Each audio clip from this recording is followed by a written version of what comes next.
Hello friends, இன்றைக்கி ஒரு instant முறுக்கு ரெசிபி தான் பார்க்க போகிறோம். ரெண்டே பொருள் இருந்தால் போதும், டேஸ்ட்டும் ரொம்ப நல்லாயிருக்கும். இப்போ வாங்க எப்படி செய்கிறதுன்னு பார்க்கலாம். நான் டீ டம்ளரில் 1 டம்ளர் முழு உளுந்து எடுத்திருக்கேன். அதை பேனில் போட்டு மீடியம் ஃப்ளேமில் ஒரு 3 மினிட்ஸ் வறுத்துக்கிறேன். நல்லா கையில் தொட்டோன்னா நல்லா ஹீட்டாக இருக்கணும். இப்போ ஒரு பிளேட்டில் கொட்டி நல்லா ஆற வச்சுட்டு 20 மினிட்ஸ் அதுக்கப்புறம் மிக்ஸி ஜாரில் சேர்த்து அரைச்சிக்கலாம். இப்போ மாவை அரைச்சிட்டேன், இதை ஜலிச்சிக்கலாம். நான் இன்றைக்கி முறுக்கு செய்கிறதுக்கு கடையில் வாங்கின அரிசி மாவு தான் யூஸ் பண்ணுறேன், இடியாப்ப மாவு. அதே டீ டம்ளரில் 2 டம்ளர் அரிசி மாவு சேர்த்துக்கிறேன். இப்போது நம்ம அரைச்சி ஜலிச்சு வச்சுருந்த 1 டம்ளர் உளுந்து மாவு சேர்த்துட்டு 1/2 டீஸ்பூன் உப்பு சேர்த்துக்கிறேன். கொஞ்சமாக பெருங்காயப்பொடி இதெல்லாம் சேர்த்துட்டு நல்லா மிக்ஸ் பண்ணிக்கலாம். இப்போது இதில் கொஞ்சம் கொஞ்சமாக தண்ணி தெளித்து மாவு பிசைஞ்சிக்கலாம். தண்ணி நிறைய சேர்த்துடக்கூடாது, கொஞ்சம் கொஞ்சமாக தெளித்து தான் மாவு பிசையணும். இப்போ இந்த அளவுக்கு நான் பிசைஞ்சிருக்கேன். மாவு இதோட ரொம்ப கெட்டியாக இருந்தாலும் முறுக்கு உலக்கில் சேர்த்து நம்மளால் புளிய முடியாது. அதனால் இந்த அளவுக்கு கொஞ்சம் இலக்கமாக இருக்கணும் மாவு.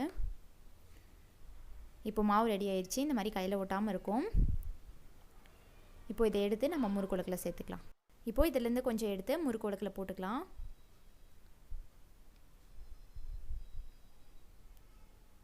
முறுக்கு உலக்கு இந்த மாதிரி 3 ஹோல் இருக்கிறது இருக்கும், அதை எடுத்துக்கோங்க. இப்போது முறுக்கு புழிஞ்சிக்கலாம். இந்த மாதிரி பெரிய ஜல்லிக்கரண்டி இருந்துச்சுன்னா அதில் முறுக்கு 3 ரவுண்டு இல்லைனா 4 ரவுண்டு மட்டும் சுற்றிக்கோங்க. அதுக்கு மேலே சுற்றணுன்னா வேகிறதுக்கு லேட் ஆகும். இப்போது இந்த எட்ஜஸ்லாம் நல்லா அழுத்தி விட்டுக்கலாம், பிரிஞ்சு வராமல் இருக்கும் முறுக்கு.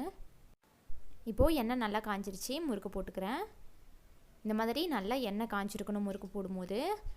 போட்ட உடனே முறுக்கு மேலே எலும்பி வரும். இப்போ திருப்பி போட்டுக்கலாம். திருப்பி போட்டு ஒரு 2 மினிட்ஸ் வெந்தால் போதும். இந்த அளவுக்கு லைட்டாக கலர் சேஞ்ச் ஆகி வந்திருக்கும், ப்ரௌன் கலரில்.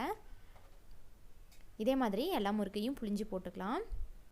நான் இன்றைக்கி முறுக்கு கம்மியாக செய்கிறதுனால ஒவ்வொரு முறுக்காவே போட்டு எடுத்துக்கிட்டேன். நீங்கள் 1/2 லிட்டர் எண்ணெய்க்கு 2 இல்லைனா 3 முறுக்கு போடலாம். அதுக்கு மேலே போட்டோன்னா முறுக்கு சரியாக வேகாது, வதன்னு போயிடும். இந்த முறுக்கு நல்லாவே முறுமுறுன்னு இருந்துச்சு. சாப்பிட்டு காட்டுறேன். அவ்வளோதான் ஃப்ரெண்ட்ஸ், நம்மளோட இன்ஸ்டன்ட் முறுக்கு ரெடி. நீங்களும் செஞ்சு பார்த்துட்டு ஃபீட்பேக் கமெண்ட்ஸில் சொல்லுங்கள். இந்த வீடியோ பிடிச்சிருந்துச்சின்னா லைக் பண்ணுங்கள், ஷேர் பண்ணுங்கள். கீர்த்தி சௌமிஸ் கிச்சனை சப்ஸ்கிரைப் பண்ணுங்கள். தேங்க்ஸ் ஃபார் வாட்சிங்.